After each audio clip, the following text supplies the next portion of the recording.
Es la noticia del momento y es información en desarrollo cuando es de madrugada en Medio Oriente y siguen las reacciones a este anuncio. Un funcionario de alto nivel de la Casa Blanca dijo a CNN que la liberación de los rehenes estaría comenzando este lunes después de que el presidente Trump anunció que hay ya un acuerdo y lo anunció desde Washington y hay reacciones desde Medio Oriente, aunque también reconoce la Casa Blanca que el plazo podría adelantarse. Hay, le decía yo, reacciones.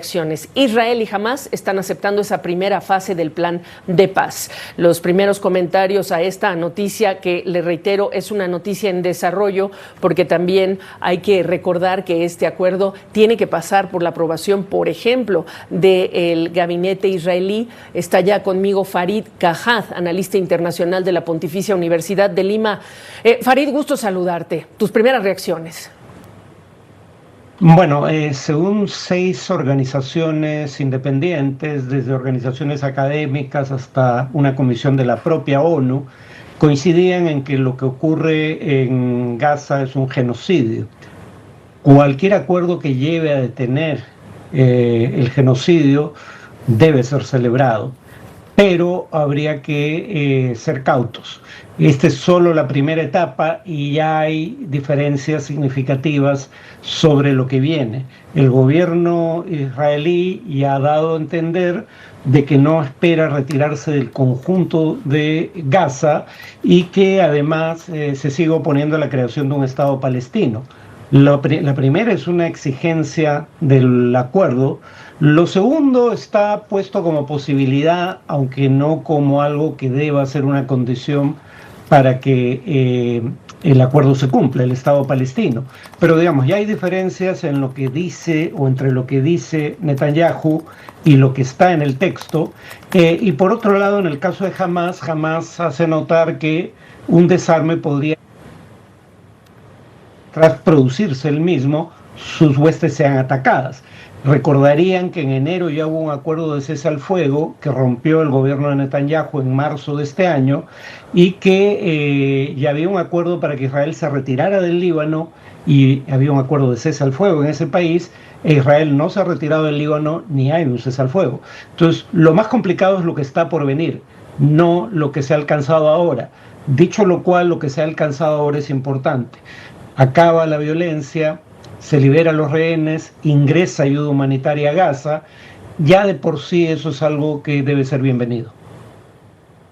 No, por supuesto, y qué bueno que lo subrayas en esos términos. Al final del día tenemos que ser enfáticos, hay 20 puntos de ese plan del presidente Donald Trump, pero claro, cuando estamos hablando de esa entrega de rehenes vivos y muertos, pues sí es un paso importantísimo para los familiares de estas personas secuestradas, cuando además estamos marcando ya 2 años, no solamente de los atentados de Hamás en Israel, sino también de este inicio de esta guerra. Como dices, los temas difíciles, el desarme de Hamás, el futuro gobierno o gobernanza del enclave, pues se mantienen. Trump sí lo deja como abierto y lo reconoce que se dejarán para otra fase de la negociación. Pero como tú dices, Farid, el cumplimiento que está pidiendo Hamás también por parte de Israel, hay que destacarlo por lo que representa cuando un presidente como Trump dice hace una semana que Israel debe detener los bombardeos cuando se empieza a hablar de la posibilidad de un acuerdo y no ocurre. Pues sí, efectivamente, digamos, Trump no es precisamente un mediador neutral, es aliado de una de las partes.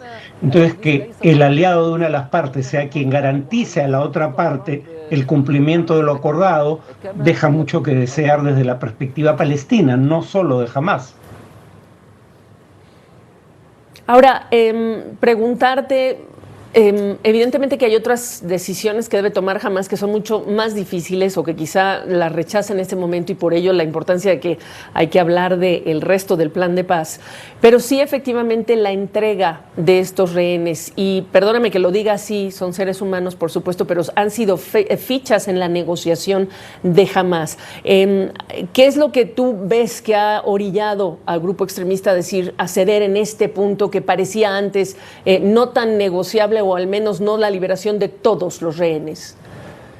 Bueno, los acuerdos que se alcanzaron y se empezaron a implementar en enero contemplaban que al final de una tercera etapa de negociaciones, todos los rehenes iban a ser liberados. Ese acuerdo no lo rompió Hamás, lo rompió el gobierno de Netanyahu. En todo caso, el punto ahora creo es el sufrimiento de la población civil palestina es más importante que el mantener a los rehenes, presumo, incluso para Hamás, que está en control de ellos, aunque no todos, algunos están en control de la yihad islámica palestina y eso es algo que complejiza la negociación, porque la yihad islámica no está negociando en Egipto. Quien está negociando es Hamás y se supone que Hamás habla por todos los grupos palestinos, pero eso no es evidente inicialmente. ¿Qué representa para la población israelí que en este momento se haga este anuncio, haya esta llamada entre el presidente Donald Trump y el primer ministro Benjamín Netanyahu? Farid. A ver, ¿qué dicen las encuestas? Una encuesta de hace ya unas semanas sugería que 74% de los israelíes estaban dispuestos a poner fin a la guerra en Gaza si eso tenía como consecuencia la liberación de todos los rehenes israelíes en poder de Hamás.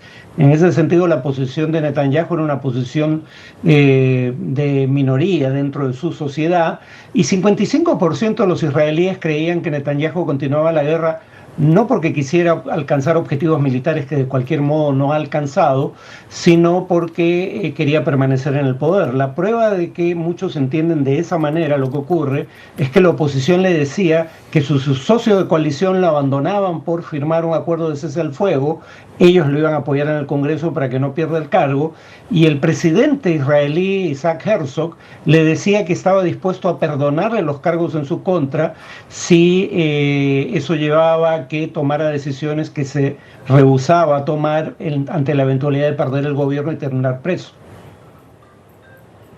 Y ya que estamos hablando de ello, háblame entonces de la posición de, bueno, digamos que el ala más extremista de los ministros de ultraderecha de Netanyahu. Algunos dicen, este podría ser ya el principio del fin del gobierno de Netanyahu, otros dicen no, tampoco.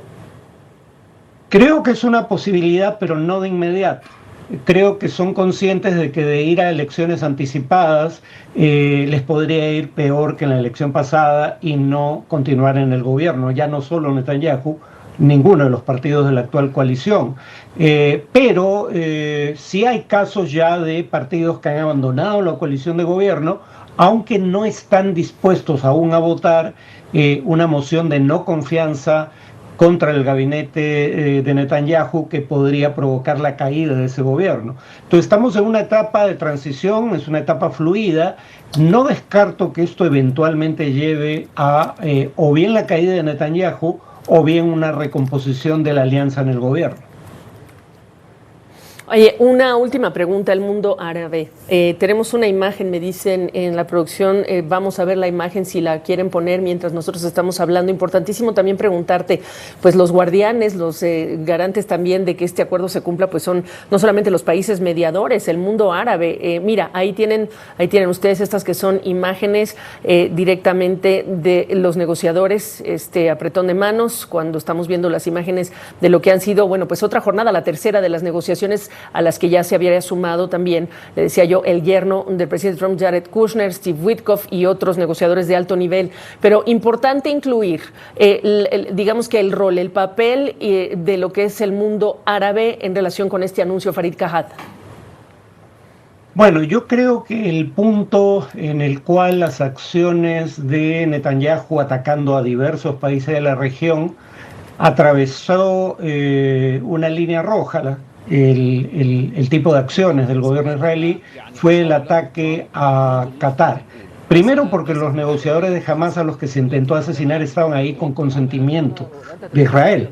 Eran parte de una negociación que incluía al gobierno israelí, pero en segundo lugar porque se atacó el territorio de un país que tiene la principal base militar estadounidense en Oriente Medio y un país aliado de Estados Unidos. De pronto los países, por lo menos los del Golfo, que solían ver a Israel como un potencial aliado frente a la amenaza que representaba Irán, cambiaron su posición en la materia por las acciones israelíes. creo que el propio Netanyahu ha terminado ayudando a crear un consenso de una actitud cuando menos cautelosa respecto a su país. Solamente para agregar, Netanyahu escribe en la red social X que este es un éxito diplomático y una victoria nacional y moral para el Estado de Israel, y también al parecer presentaría a la aprobación lo que es este nuevo plan, o al menos este logro, este plan para la paz de Gaza, el cese del fuego. Farid Kajat, gracias por permitirnos entender la relevancia y ponerla en perspectiva en relación con este acuerdo importantísimo, sí, pero dentro de un plan de paz que también va a representar retos a futuro para lograr finalmente que este acuerdo y esa paz sea duradera. Buenas noches. Buenas noches.